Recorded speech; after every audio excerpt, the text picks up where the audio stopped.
There's a lot of controversy going on in our state Senate race about one of the comments from the Republican challenger.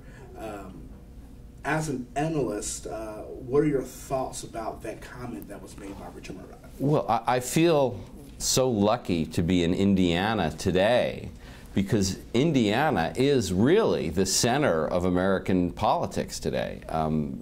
Richard Mourdock's comments are dominating the presidential campaign, not just the Senate campaign here, and I think they are important because of how they might affect the outcome of this important Senate race, but it also illustrates a big theme in American politics, which is the evolution of the Republican Party, how much more conservative the Republican Party has become in Indiana and in the whole country. I mean, Richard Lugar, a hero to conservatives for many, many years, thrown out of office for Mourdock. That transition in the Republican Party is something that is extremely important. And one thing I always like to point out is that it's going on at the Supreme Court as well as in the halls of Congress. Mm-hmm. And speaking about the presidential part of this, you know, Mitt Romney endorsed Mourdock after, say probably a couple weeks ago, but after this comment came out, the Romney camp released saying that, you know, we're not endorsing this, you know, this is not our perception of what he thinks that rape is and conception of life. How do you think that will play a role in Mourdock's election till? Well, I think, you know, Mitt Romney is trying to thread a needle here. He's trying to be loyal to his Republican colleague, but he's also trying to avoid alienating women on the very important question of abortion, and frankly a rather bizarre statement that Mourdock made.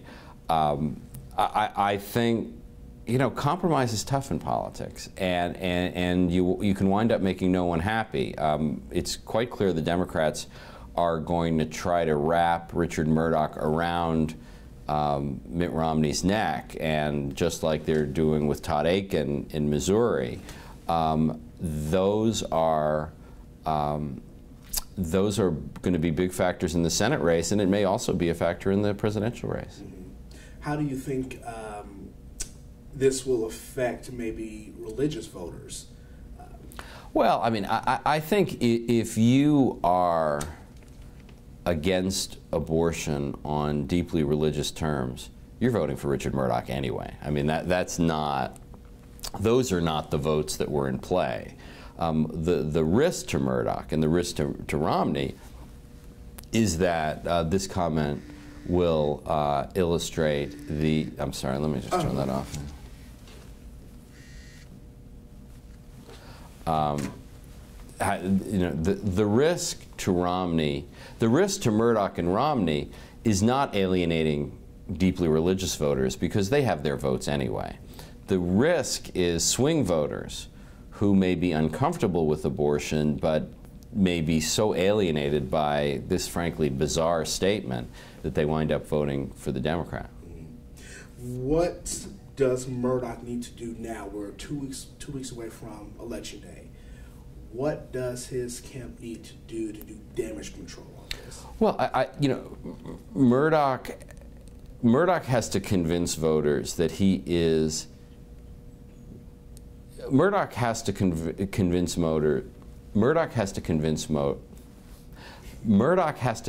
voters that he's conservative, which he clearly is, but that he is sort of within the mainstream of what most Americans believe about social issues. And the challenge here is when you start talking about rape and God, and you start to sound bizarre. He's not going to reinvent himself as a moderate, but he has to at least convince swing voters that he's not a nut. Absolutely.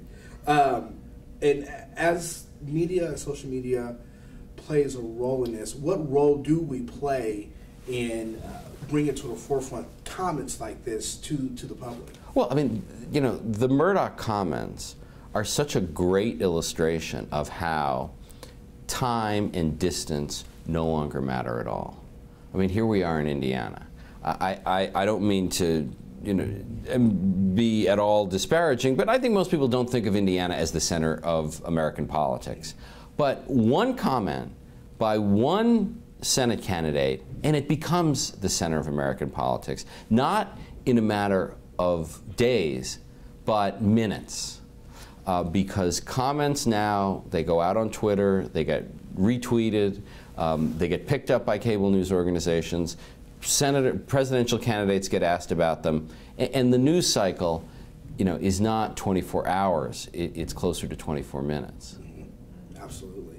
I guess, is there anything else you want to mention about this comment? And well, I mean, I just, you know, to me, the Mourdock-Lugar primary was such a clear turning point in the history of the Republican Party that I think it will be remembered even more than the result in the Mourdock-Donnelly race. You know, the idea of someone of Lugar's eminence and experience and conservatism getting thrown out of office by his own party really tells you a lot about where the Republican Party is today.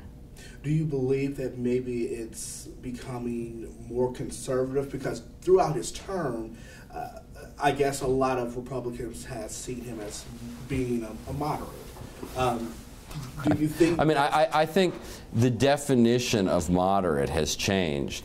You know, anyone who doesn't toe the line for conservatives on absolutely every issue, you know, is now tarred with the insult of moderation.